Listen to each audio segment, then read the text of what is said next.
Pathian ni tuk chi bai ule wa in chu kan chung kwa in kan tu le fa te nen Sunday school a ming zia itum thewang u lalpa mingin ka song vek chewani vein non kong roi tu atan pathian thu in fui ton je lang u ti kan ngai thale don ani he thu hitukina hian lalpa nen kan in pol na personal devotion atan kan lo mangle theu don nia amasa in hebrai mi te ne na le khothon bung thum chang som le pathum thu hi ka han chiar le anga uluk takin kan lo ngai thale don nia wa in anti chung hian ni tinin in fui ton zok ro u chuti lo chuan in jinga mi tu po hi sual bum na a ti khavin in om da ange lalpana thu malsom ro se amen nimin khan hospital a kain check up a doctor thuro nangin karizala wangin min admit tangal dai maya ina hole na hun po om tolo wangin tukin po hi karon ti chok thengem o kati a han hadam deu kadu na in lalpan chula tian yang he thu himin petlat maya rem lo chung po in ka han tile rama tuk danga ero chuan hospital ka chu san ma in karon chun zom thengem ti ka soi theilova lalpa kota in natle phot mayang tukin chu hebrai bung som le pathum chang som ni le pani thu mang hian in ne na thu sei masak chulin ka ria ani nima sela unaw te u ka nge na che u fui na thu hi ngai thei ram ro u in ne na thutlem te ka jiak sia ti hi avan poimo em hebrai jiak tu in bung thum chang som pathum kan chiar zo ta ka khanin heti hian asoya wa in anti chung hian ni tinin in fui ton zok ro u chuti lo chuan in jinga mi tu po hi sualbum na a ti khavin in omda ange ti kan mu ani kha he pathian thu hian ring tu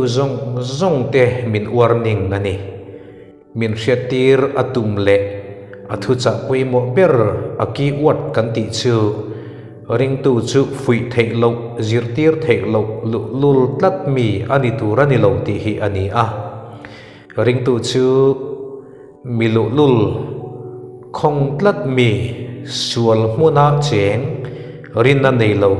lalpan antana mal som na ada chang tur po a chang pe ek lo rin na tla cham mi ani turani lo ti hi min zirtir atum chu ani thutlung ri kan en chuan Israel faten lalpa thu pek le zirtir na an von reng lawa wangin thalera kum somli zet an thang pha a an ma ni khan an hun man me kha an luklul tlata wangin an tikhir khan zo veka kumre tak hun an sen pha ani keini po in lalpa kan rin na kan ti chak thar lo chuan keima ni le keima ni kan hun kan in tikhir khan zo vek theya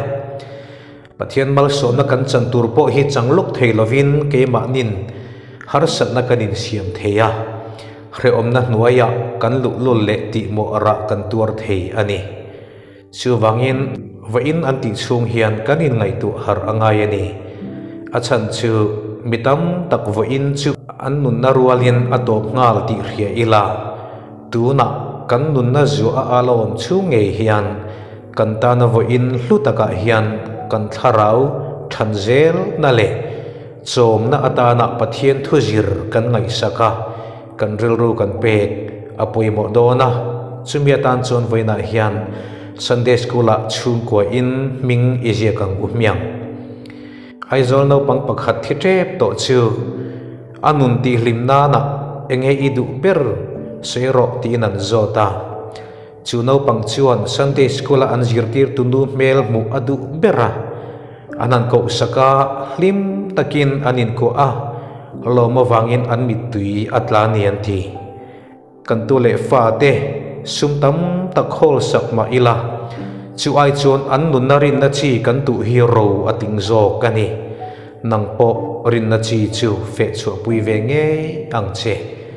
voina hian kan thu puyang khan in fui ton ze lang u kan tu le kan fa te po Sunday school a in ming zia kro u Sunday school ka yang che u ti in nu le pa pi le pu ten kan tu le fa te hui khomila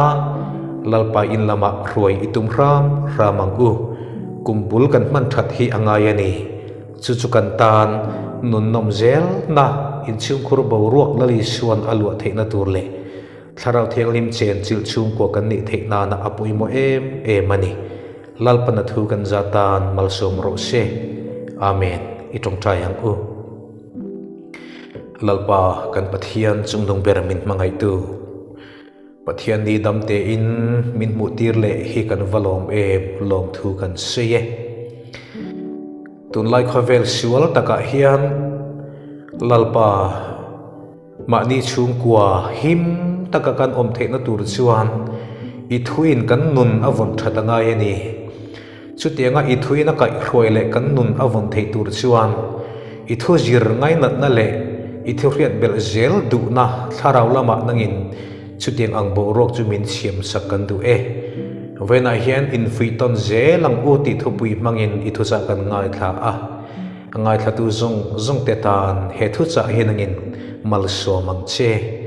min mangai tu kan lalpa iso Krista mingin kan dile amen lalpan malsom theu cheu ro se